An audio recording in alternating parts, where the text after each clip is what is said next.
I guess it was back in 2006, 2007. I saw this film called Loose Change, and I was a college student at the time, and just seeing something that was a counter narrative. I guess that's my first exposure to, I guess, what's referred to as the alternative media, and just seeing information presented in a completely different way.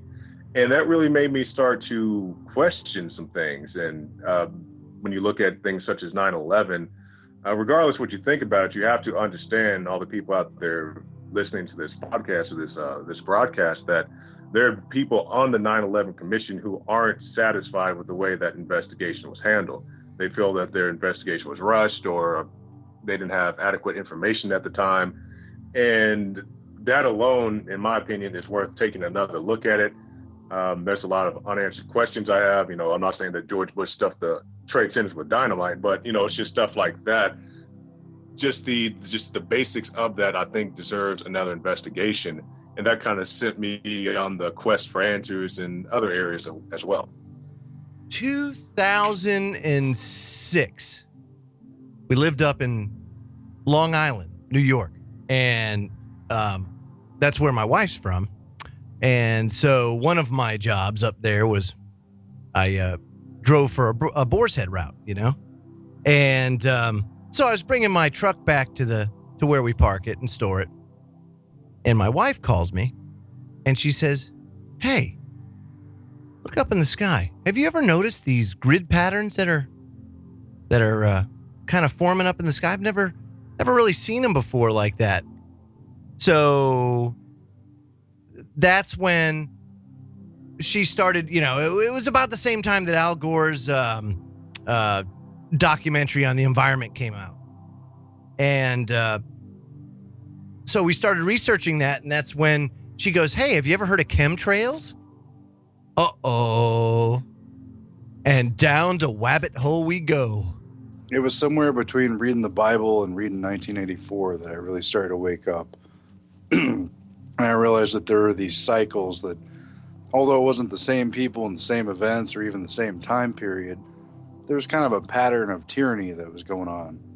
I had a really good literature teacher who helped show me why 1984 was so important, and helped me to pick apart some of the bigger issues going on. And, by the time I read Brave New World, I was really seeing this stuff in real life being reflected in literature, And that was back in high school for me. And gradually seeing more and more of how phony and ridiculous the political system is pretty much led me to 9/11. Probably the first unjust thing that I'd actually seen and went with for long enough, because I believed in the news, and it wasn't until I actually looked at the state of Palestine and the state of Israel. I mean, Palestine's, it's basically it's in bits, it's in ruins. When I looked into that, and I actually seen the other side of the story instead of watching the news. But during that, 9/11 happened. 2007, 2008, I lost my position. I had to take a sideways position in the company. I lost some income due to a funding loss, income loss, downsizing, what they call right sizing, And in 2009, I ended up losing my condo that I owned, and I basically lost everything I had but my car. And so there I was, and I was just like, wow, man, I don't understand this at all. I always followed the rules, always made my house payment, always paid my bills. I was never late on anything, and I don't understand how the carpet could just be pulled out from underneath me like that. So the first thing that I really started digging into was the banking system. That was my starting point into waking up. My mother got me a book, and it was all about ghosts and the paranormal and Bigfoot and stuff like that. And there was one chapter that was about conspiracy. And I didn't even know what conspiracy was. I was like maybe 9-10 years old at the time. And I read this book, and I go into this chapter. I was like, that really interests me. I'm more into the paranormal and all the weirdness. But okay, I'll, the woo, as we call it. But okay, let me read this. And I found a piece in that chapter about the Kennedy assassination. And from that point on, I got really interested in political conspiracies and what was going on behind the scenes. And that led to me researching the Kennedy assassination as hardcore as I have over the course of time. Just that one instance of my mother getting me this book and then me reading it and going through it and finding this. And I happened to be home from school sick that day. I was homeschooled. I remember this. I was probably, I don't even remember what grade I was at. Come to think of it, I was about 14. I was a little bit older than it was about 14. I was in my early teens. And I was home from school. And I remember sitting in my bedroom and reading the book. And that's what led to me getting into conspiracies and researching things like the government doing what they're doing, one world order, the Illuminati, the assassination of John F. Kennedy, Bobby Kennedy, Martin Luther King Jr. All of it stemmed from that fateful day when I was an early teenager. 911 was probably the biggest change for me when I really woke up and started asking more questions. I think it was the public education system that really got me questioning authority and wondering what was going on. I mean, one of the big issues that got me involved in activism was 9/11. The one thing that really sort of made me start questioning stuff was 9/11 and the Iraq War. And it was actually the Iraq War that led me to looking into 9/11. I remember sitting on the couch watching the towers come down, and I was glued to the television for several days. And they said Osama bin Laden. And I thought to myself, well, that's pretty weird how they just came up with this narrative and this name immediately. But it still didn't quite click to me. I still wasn't quite there yet. And then I went to the movie theater and I watched Fahrenheit 9/11. I hate to admit this, but that was one of the other awakening moments to 9/11. I said, oh my God, the Bushes and the Saudi connection, that led me to Alex Jones, and that led me through an entire progression. 2001 for me, 9/11, that was when my whole world got shaken upside down. And I really had to start questioning absolutely everything. It started with 9/11, and everyone's gone through this. Before you know it, you're into weather weapons, vaccinations, a whole heap of things. And like I say, you just end up having to rethink everything that you thought you knew. In my life, this manifested itself through my son getting hurt by a vaccine in 2006, which kind of started me on this journey of finding out that a lot of my family had been hurt by eugenics. And that's the best way I can describe it. It's just these medical programs that they put out there that end up hurting a lot of people or maiming a lot of people. And that started my journey to this whole awakening. It's kind of a weird thing that got me started. I used to just get on 4chan, like no crap, and just used to troll people. Then some stuff started happening, and we just kind of ended up on the activist side of the fence. I mean, it just kind of all fell together, and then like a domino effect, everybody just started jumping on the wagon, and from that point to just trolling people to being a worldwide movement, that's just kind of how it happened. First time I really started getting involved with a lot of, activism and trying to like wake people up and stuff was probably around 2008, something like that. Probably not too long after Obama was elected. And I did most of my activism kind of clandestine on the internet. I was really involved with like a lot of the stuff that was being plotted on 4chan at the time, stuff with Anonymous, when Anonymous was starting to be born out of the 4chan message board. I did a lot of work and stuff there, and I didn't even have a social media page. It was real underground sort of internet activity that I was involved in and that we would do, and I finally got a Facebook page, and did a lot of spreading of information on that. His name was Bedbug, 1968. That's right. He appeared in a mask and spoke like Yoda.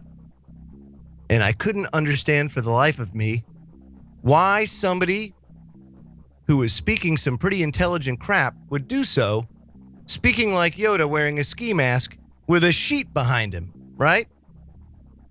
So I reached out to him and I asked him, dude, why are you doing this? And of course he didn't want to reveal his identity and everything like that. Well, that gentleman ended up being the one and only John King. And John King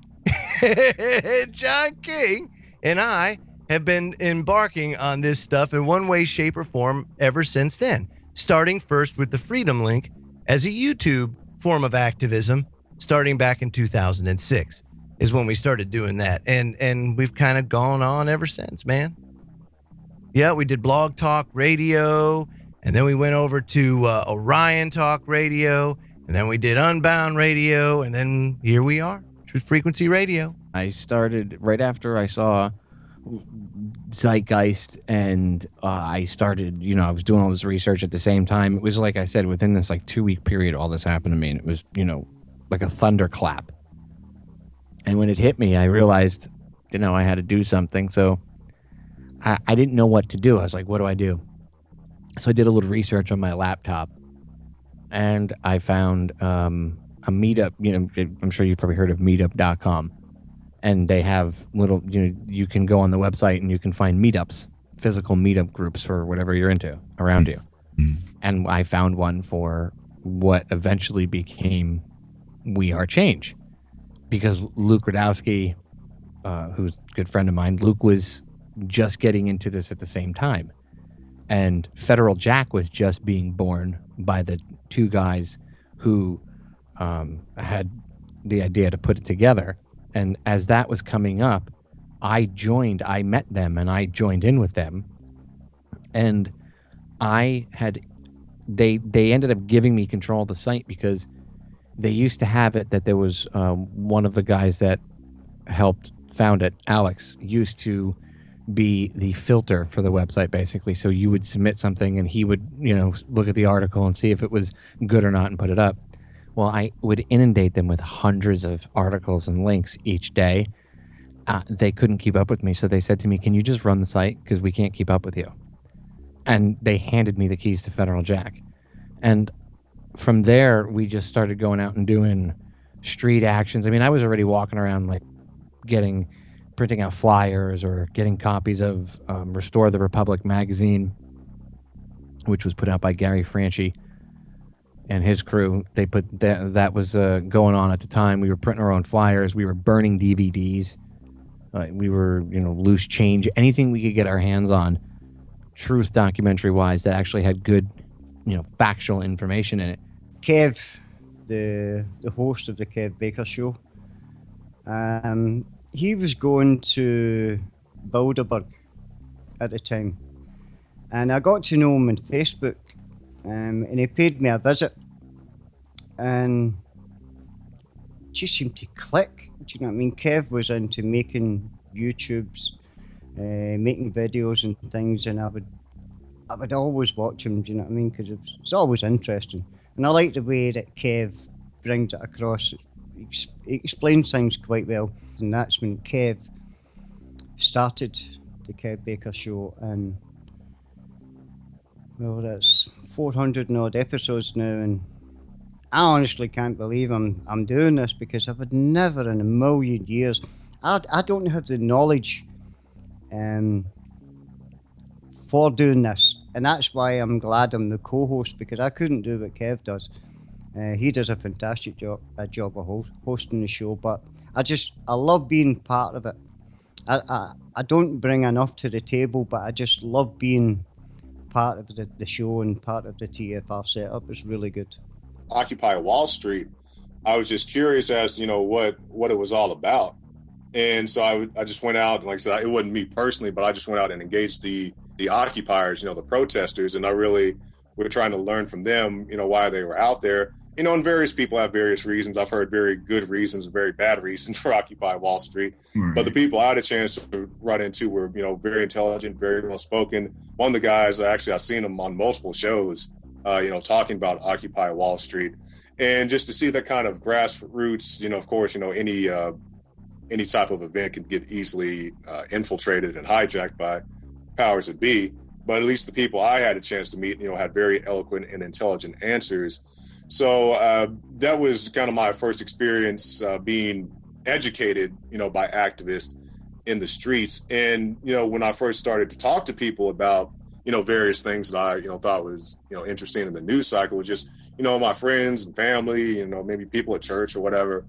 And some of the people were receptive to it. Some of the people it's just a waste of time. I don't know why you're talking about that, blah, blah, blah. And so, people, I think for people to come to, I guess, what's referred in the alternative media to their awakening when they woke up, it just it has to be a situation of circumstances in your life when you're just ready to receive that type of information. So I know a lot of people, they'll go out and talk to people and they don't get any response. And it's kind of my belief that maybe just those people aren't ready to hear that information. They haven't had those dominoes fall in a way that it can make sense to them for that type of information to be true. Well, it's funny. The way my brain works is such a way that I see all the BS for what it is. So my first time ever being involved in a protest, I was actually, I showed up supposedly to be on the left side of it, but turned out being for neither side because I thought both sides were equally dumb and equally misconstruing the situation in a negative way. And so I didn't even take part in either side. And I noticed that was kind of my attitude towards everything in this whole truth movement thing. And I was focused on the facts. I actually branched off into doing several different things, one of which was preparedness and survival. And I took an oath to myself. I said, I will never, ever be in a position like this again. I will never, ever be in a position to just trust these government agencies and the government information because, as far as I know right now, it's all a bunch of lies. And being lied to, all of your life, it's just such a slap in the face sometimes. It's like, pow, and then you're right there. So I actually started my YouTube channel and I started prepping and I started, getting all my stuff together. So the first thing I did was, like I said, started my YouTube channel. The first actual activism that I did was when the oil spills happened here in Michigan with the Enbridge crisis in Kalamazoo, Michigan, where the major pipeline broke into one of the rivers, the Kalamazoo River, and it dumped over 1 million gallons of oil into the Kalamazoo River and all of its tributaries. The first real activism I did was that I actually went to ground zero with some really good friends of mine, one namely John Bolenball. He was the whistleblower on that, and him and I are really good friends. We talk on a weekly basis still today. And he took me to ground zero, and there's videos on my channel where we show you the oil is literally on our shoes and our hands. And that was my very first activism, was talking about this massive oil spill that was basically covered up because some of the oil is still there today. I think it took me a couple years of watching videos, reading articles, reading books, learning things, and before I really felt comfortable taking to the streets. I would talk to family, talk to friends, get opinions that way, but I wasn't really comfortable talking about this kind of stuff till I discovered the Ron Paul people and the idea that, there was a group of individuals out there that were kind of aware of what was going on with government and kind of worried about the direction that our country was going in. And then we had President Obama, well, at the time he was a senator, running against McCain there in 2008. And I just remember thinking, like, something is up, with all this stuff. And I wanted to get involved. So what I did was I got involved with the Ron Paul people. And I think that's what got my boots on the ground, so to speak. I went out and did sine waves, things like that, met people in the community who, you feel are more like-minded. Even though not all of them were on the same page with the conspiracy stuff, 9/11, they still understood that government wasn't going the right direction. It was getting bigger and bigger and more out of control. And I think that kind of made me feel comfortable enough to get out and show my face and protest, do things like that. But the first real protest that wasn't like a political protest that had anything to do with campaigning was probably going to the NATO protest in Chicago in 2012, where I wanted to see what was going on with a real legitimate protest of these world leaders coming into our area here, and get involved with some real activists. The Occupy movement was kicking off, so I wanted to see what this stuff was all about. The Stand By Me event, which is Lavoie and the Lavoie murder, and then the all the people in Oregon and what they're going through, and plus not just the Oregon people. They're the bikers down in Waco. We had 170 of them that got arrested, and I think it was 10 that got murdered there too by out of control government. And it seems like the government is just getting more out of control as we go. I even ran for office in 2014, which now I'm getting charged with a criminal case. I've already been sued by the Greg Abbott. He sued, he's the one that sued President Obama a whole bunch of times, and we still waiting to see what happened there. Obama's still doing whatever Obama wants to do. So our Governor Abbott, he didn't do too much there. He did sue me though for $13,600 and something just for running for office, because I failed to file a report. Started my YouTube in 2009, 2010, and then I eventually went on Joe's show after a lot of pestering by him and Popeye on the night of the London Olympics. So that was 2012. And from there, increased the radio, started doing a show, and then I ended up taking your old time slot, and here we are today. But at one point, I can't remember what point it really was, I think it was listening to Alex Jones, and he was constantly, as he still does today, he tells people to go and do your own videos, say your piece, and that's what really inspired me, because it was getting kind of frustrating, because back 2009, 2010, this mass awakening that's speeding up all the time, it wasn't quite as widespread then, and when you were talking about these kind of topics to your friends and family, it was a very lonely kind of business, because people were just rejecting it. And I felt YouTube, that was a really good way to express myself. And not only that, but I could meet other people as well, albeit online, that were into the same things.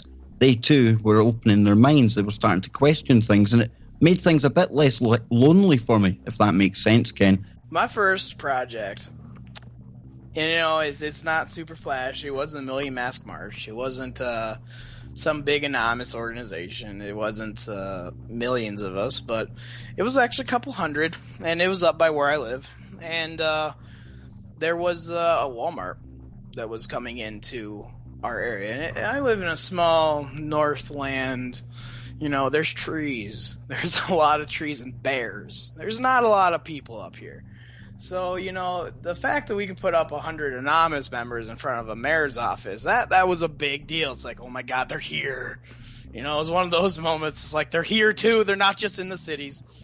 Well, we went out there and we had signs. And it's like, don't sell our community to China. Because if they would have let that Walmart come in and they would have, authorized it through the city, and they were offering to build our highways, to build our schools, to, maintain our parks, all kinds of stuff, just to get that Walmart built.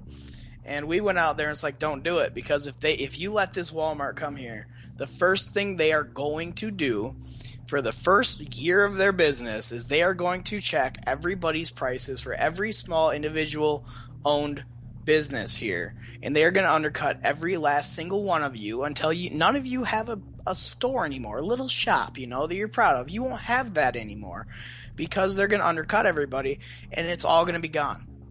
And then you bring a Walmart in, there's going to be competitors that want to come in, and then the size of the area is going to explode because it just happens when you go corporate. So that's what we were really against. It's like, we like our small town community type deal.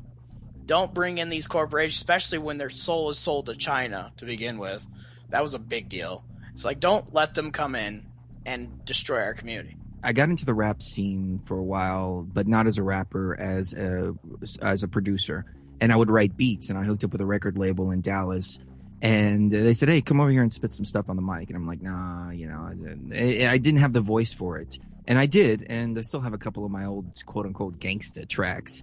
But, I wasn't me at the time. And so you could tell that it's not sincere and it's disingenuous. So, but at that point, I said, you know what? I've been watching Alex Jones, all his documentaries, listening to his radio show, all of this. Why don't I put together some tracks that are truth-related? And I put together a song, We're in a Lot of Trouble, in 2006, and put it up on the Prison Planet forum. Alex put it on his front page, and it got like 80,000 or 100,000 views like in the first 2 or 3 days. And I said, wow, people really want this. I need to work on an entire album. Because the reception was great. And then Michael Tsarian wrote me an email and said, hey, can I use your song in my video? I think it was Irish Origins of Civilization. And I said, yeah, of course, for sure. So it started with the music, but we were posting on the forums and doing things like that. And around the exact same time, Ron Paul was running. And I got really big into Ron Paul back then. I didn't realize that was my lesson during the Ron Paul campaign, that the elections are completely and totally rigged. I learned about Diebold. I learned about how things are completely skewed. There was a New Hampshire, I think it was, where people were calling into Alex Jones and saying, hey, my district is showing 0 votes for Ron Paul, and I voted for him, so I don't know why they're showing 0 votes. And I realized just how rigged the game was at the time. The first actual legitimate protest was for the Iraq War.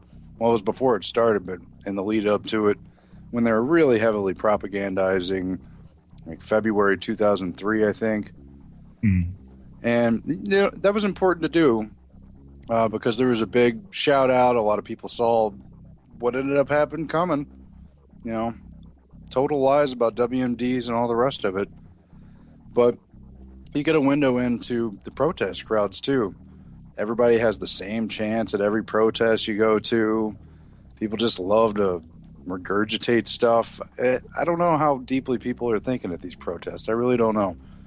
I've done most of my protesting by being unseen with a camera and talking to people and documenting what's going on. I've done that a lot more than holding signs and chanting myself, but they're all important, I think. I'd probably say my biggest inspiration was probably Luke Radowski of We Are Change. I was a very big fan of, all the things that he was doing and continue to be to this day. Every now and then I run into Luke, various places around the country, kind of running those same circles and get to talk to him and pick his brain a little bit.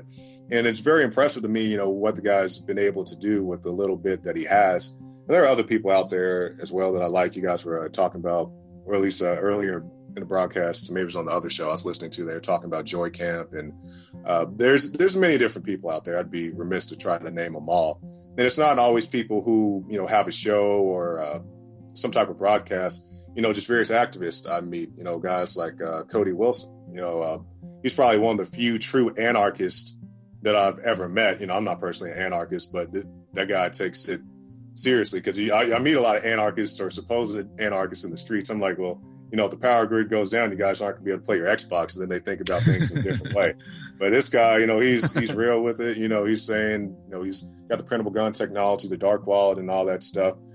And, I'm not so much technology based like he is, but I respect anybody, even if somebody who's kind of intuitive to what I do. I'm a pro-life guy, but I can respect an abortion supporter going out and giving up their Saturday and calling their legislators trying to get their issue passed. I can respect that even if I don't agree with it. So just people who really go out there in the streets and just try to take it to the people or take it to the politicians. those are people that I really respect and like to talk to. My wife is one, my kids are the other. My wife especially, because if it wasn't for her, I wouldn't be doing this today. And if it wasn't for her, I probably wouldn't be alive today. So she's the biggest inspiration and why I keep doing this. Not to mention the fact that there's a lot of people out there with no voice, or for one reason or another, they can't defend themselves. The defenseless. And it seems to be that they're the biggest targets out there, especially for government overreach of power. And so that's kind of why I do what I do. She inspires me with her fight just to make it through each day.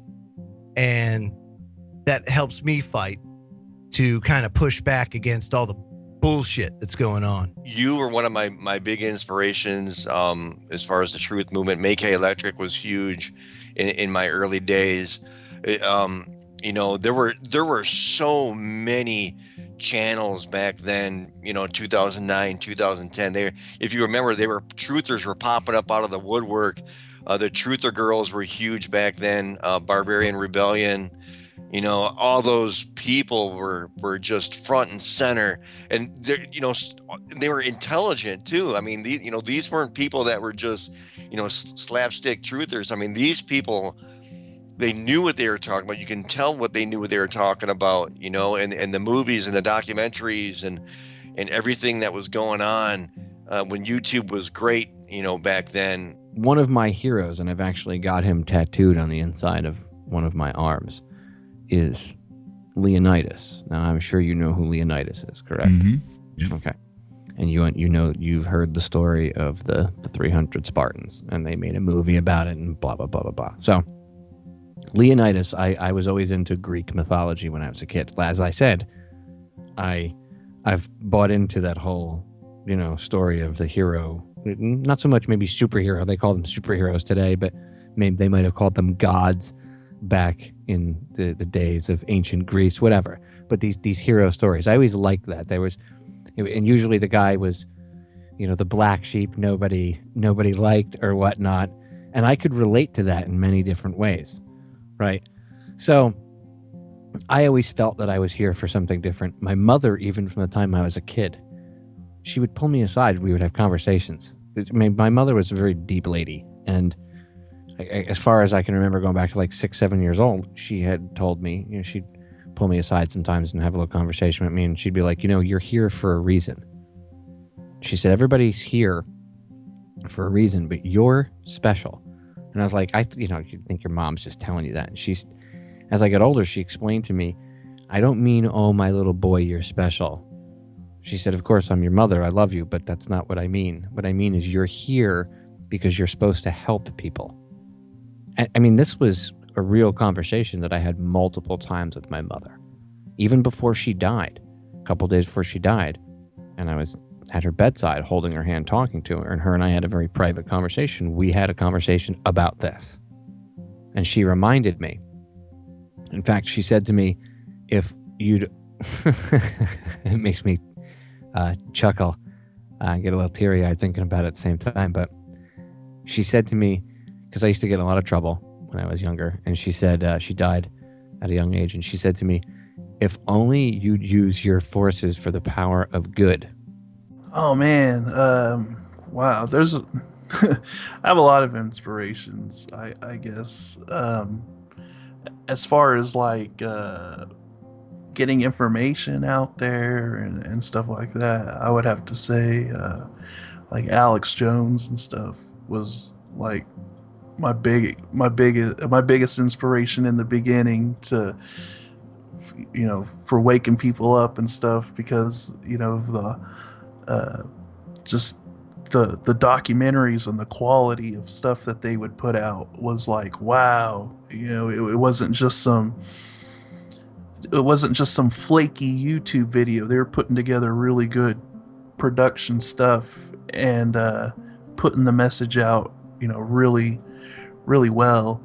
And I would have to also say that like Luke Radowski, I think I was really impressed with the way he sort of brought back that, citizen journalism and getting out there and actually like confronting people, like the way he would confront Kissinger and people like that. I think that really sort of motivated me to get out there and do it. When I was waking up, I mean, I don't want to give the big man a big head or anything, but Joe was one of the major shows I listened to. Alex Jones, Chris and Sheree Geo as well. And, Coast to Coast. And as time's gone on, as I've done my own show, I've tried incorporating all of those kind of shows. Alex Jones, I remember it one night, he was the voice that got me out of my bed about 4 a.m, going and Googling things. So he played a huge part. Chris and Sheree Geo, absolutely massive. I remember the night they had the idea of building something like TFR. Joe, Popeye. And, I used to admire these people when I was waking up, because I thought to myself, I look at the abuse I'm taking at work and of friends and things like that. And here's these people putting their balls right out there on the line, and they're really using their voice. Robert Steele, I don't know if you've heard of him. He's been on Jones a couple of times. I've had him on too. Former CIA guy. Probably one of the smartest guys I've ever had the honor of talking about this stuff with, in that he comes up with some great ideas. And one of them was, start a website, start a blog, just start throwing them up there, and make it that your blog focuses on one thing. That's it. Almost compartmentalize, and get people to focus, or a group of people to focus on one thing. And what you'll come to find out is all of these groups that are focusing on things and kind of putting their resources together get a lot farther than scattered efforts. And that doesn't necessarily mean that you need like a leader behind the whole thing, but some level of organization to better utilize the limited resources that we have, because all the resources are concentrated at the top. So yeah, that would be my advice. Start a blog. The best thing you can do is just, get in the game at some point, whether it's, getting a camera and you can go to your city council meeting, or, just whatever interests you, because, a lot of times on the show, you have to be a jack of all trades, but just find, one or two things that interest you, whether it's, city council or police actions, or, whatever your deal is, and then just focus on that.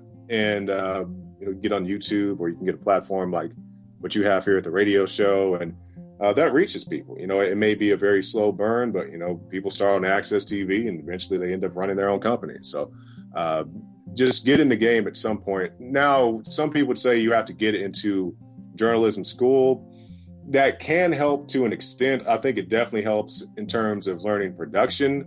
But at the same time, if you can find like some internship at a local TV station, if they're willing to take you on, or some apprenticeship and just show you the basics of it, I think that would help. But it's not necessary in today's market, because we do have equipment to shoot live, but a lot of times we just shoot live on iPhones when we're out in the field. You can do that kind of stuff now. So whether it's Ustream or Skype or YouTube or whatever, there's a platform for it, for information.